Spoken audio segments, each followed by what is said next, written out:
হে কি, হঠাৎ আমার চুড়িটা কোথায় গেল? আশেপাশে তো কোথাও খুঁজে পাচ্ছি না। যে করেই হোক সোনার চুড়ি আমাকে খুঁজে বের করতেই হবে।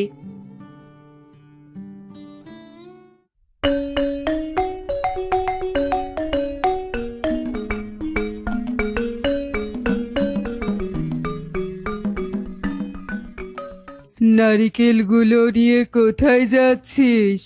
বাজারে যাচ্ছি ইগল দাদা, নারকেলগুলো বিক্রি করতে হবে। শুনলাম তোর গাছে নাকি নারকেল অনেক মজাদার, তোর সবগুলো নারকেল আমাকে দিয়ে দে। কিন্তু ইগল দাদা, এগুলো আমি বিক্রি করতে না পারলে আমার সংসার চালাতে পারবো না। বাড়িতে টুনি না খেয়ে বসে আছে। কালু, চা, নারকেলগুলো নিয়ে নে। ঠিক আছে ইগল দাদা। ইগল দাদা, আপনার বুদ্ধির কোনো তুলনা হয় না। কত চালাকি করে টোনার সব নারকেল কেড়ে নিলেন। দুনিয়াতে চালাকি না করলে কোনো কিছু অর্জন করা যায় না। একি টোনা, আজ তুমি এত তাড়াতাড়ি বাড়িতে ফিরে এলে যে? সব নারকেল বিক্রি করা শেষ হয়েছে? আর বলো না টুনি, ইগল দাদা আর কালু দাদা আমার সব নারকেল কেড়ে নিয়েছে। আমি কিছুতেই তাদের থামাতে পারিনি। টোনা, তুমি কান্না করো না গো। ওরা অনেক অন্যায় করেছে। একদিন দেখবে ওরা ওদের অন্যায় শাস্তি ঠিক পাবে। এই ভেবে আমাদের হাল ছাড়লে চলবে না টোনা। ঠিক আছে টুনি, আমি বরং আর কয়েকটা নারকেল পেড়ে বাজারে নিয়ে যাই। রে টুনি, তুই আজ এত দেরি করলি যে? আমি আরো তোর জন্য অপেক্ষা করছিলাম, ভাবলাম একসঙ্গেই বাড়িতে যাব। আচ্ছা ঠিক আছে কাকুলি দিদি, আমি কলসি পানি ভরিয়ে নিচ্ছি। তোর কলসি এটা কি চকচক করছে? কলসি আবার কি চকচক করবে? হয়তো সূর্যের আলো পানিতে পড়েছে, তাই দেখতে পাচ্ছো। আরে না টুনি, গোল চুড়ির মতো দেখা যাচ্ছে। কই দেখি তো। আরে আরে, তাই তো, এটা তো সত্যি সোনার চুড়ি। কিন্তু এটা এলো কোথা থেকে? টুনির কপালটা এত ভালো কেন? টুনির কলসে না উঠে আমার কলসে উঠলে কতই না ভালো হতো।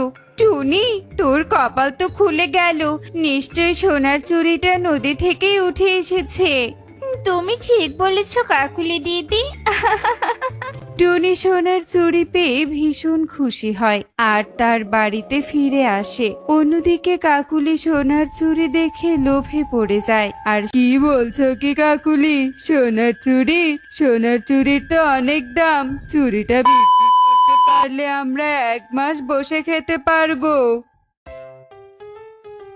টোনা, এসেছো তুমি? দেখো টোনা, কত সুন্দর সোনার চুড়ি। সোনার চুড়ি? কিন্তু তুমি এটা কোথায় পেলে? নদীতে ভেসে আমার কলসে এসেছিল। এই চুড়িটা যদি আমরা বিক্রি করি, আমাদের সব অভাব দূর হয়ে যাবে। এভাবে অন্যের জিনিস নেওয়া মোটেও উচিত নয় টুনি। এটা যার, সে হয়তো অনেক খুঁজছে। চুরির মালিককে খুঁজে আমাদের ফিরিয়ে দিতে হবে। তুমি দুলান বেশি বোঝো টোনা। এটা আমি কুড়িয়ে পেয়েছি, তার মানে আজ থেকে এটার মালিক আমি। আমার মায়ের সেই স্মৃতিটাও হারিয়ে ফেললাম। এখন আমি কি নিয়ে বাঁচবো? আমার যে আর কিছুই রইলো না। আমাকে ইঁদুরকে ডাকতে হবে। ইঁদুর পারবে আমাকে সাহায্য করতে। কি হয়েছে পরি? তুমি আমাকে এখানে কেন নিয়ে এলে? তোমাকে একটা কাজ করতে হবে ইঁদুর। কি কাজ পরি? আমি তোমার সব কাজ করতে রাজি আছি। আমার চুড়ি হারিয়ে গিয়েছে। তোমাকে খুঁজে বের করতে হবে আমার চুড়ি কার বাড়িতে আছে। তুমি কোনো চিন্তা করো না পরি, আমি ঠিক খুঁজে বের করব। এই তো, এটাই তো পরীর সোনার চুড়ি। এক্ষুনি আমাকে পরীকে সবটা জানাতে হবে। তো কি আছো বাড়িতে? আমাকে একটু সাহায্য করো না। কে কে তুমি? আর এখানে বা কি চাইছো? আমার সোনার চুড়ি হারিয়ে গেছে। তোমরা কি আমার সোনার চুড়ি পেয়েছো? সোনার চুড়ি? হ্যাঁ, নদীতে তো। কই না তো, আমরা তো কোনো চুড়ি পাইনি। তোমার হয়তো কোথাও ভুল হচ্ছে, অন্য কোথাও গিয়ে খুঁজে দেখো। এরা আমাকে মিথ্যে কথা বলল। ঠিক আছে, কোনো ব্যাপার না, আমি তোমাদের মুখ থেকেই সত্যি কথা বের করেই ছাড়বো। টোনার কাছে নারকেল নিয়েছিলাম বলে টোনা আমাকে অনেক অপমান করেছে। তারা আমার সাথে পাঙ্গা নিয়েছে সেটা তারা জানে না। আমার সাথে পাঙ্গা নেয়া, তাই না? ওরা তো জানে না। আমি তো এদেরকে মজা দেখিয়েই ছাড়বো। ঈগল দাদাকে সোনার চুরির কথা বলা যাবে না, নয়তো সেও আমাদের সাথে ভাগ ধরবে। হায় হায় রে, কে আমার এত বড় সর্বনাশ করলো? আমার যে সব শেষ হয়ে গেল রে, সব শেষ হয়ে গেল।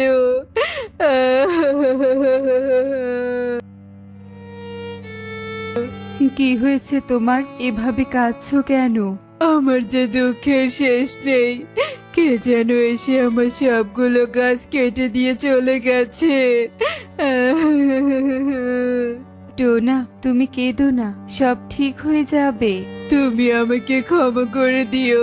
আমি তোমাকে সত্যিটা বলতে পারিনি। তোমার চুড়ি আমাদের বাড়িতে আছে, তুমি এসে তোমার চুড়ি নিয়ে যেও। বলেছিলাম না, সত্যিটা এদের মুখ থেকেই শুনবো। যাক, এরা কিন্তু ভালোই আছে।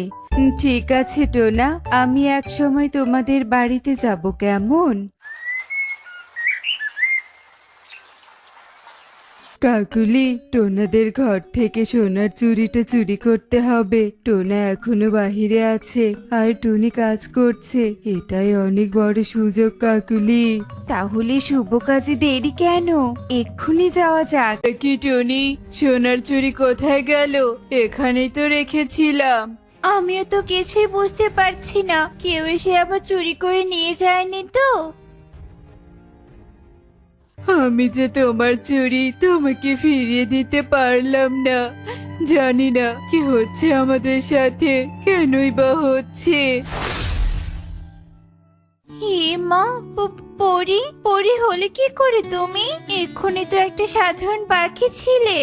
আমি সত্যি পড়ি। আমার পরিচয় গোপন রাখার জন্য ছদ্মবেশ নিয়েছিলাম। আমার জিনিস যেই চুরি করে নিয়ে যাক না কেন, হাতে দেওয়ার সাথে সাথেই সব সত্যি বেরিয়ে আসবে। বাহ, চুড়িটা কিন্তু বেশ সুন্দর। কালু, আমি বরং হাতে একবার পরে দেখি। ওরে বাবা রে, ওরে মারে, আমার হাত এত ব্যথা করছে কেন? কাকুলি, চুড়িটা খুলে ফেলে দাও। খুলতেই তো পারছি না কালু। আমাদের ক্ষমা করে দে, আমাদের এমনটা করা উচিত হয়নি। তার মানে তোমরা বলতে চাইছো টোনাদের গাছের ক্ষতি ঈগল করেছে? তাহলে সেও তার উচিত শিক্ষা পাবে। কি, আমি এখানে কি করে এলাম? কালু, তোরা এখানে? তার মানে সবাই সব সত্যিটা জেনে গিয়েছে। ছি ঈগল দাদা, তুমি এত নিচুতে নামতে পেরেছো, আমি কখনোই ভাবতে পারিনি। এই নারকেল গাছগুলোতে কখনো নারকেল শেষ হবে না, আর নারকেল হবে রসালো মিষ্টি নারকেল। এগুলো বিক্রি করলে তোমাদের আর কষ্ট থাকবে না। সত্যি বলছো পরি? অসংখ্য ধন্যবাদ পরি, তোমাকে অসংখ্য ধন্যবাদ।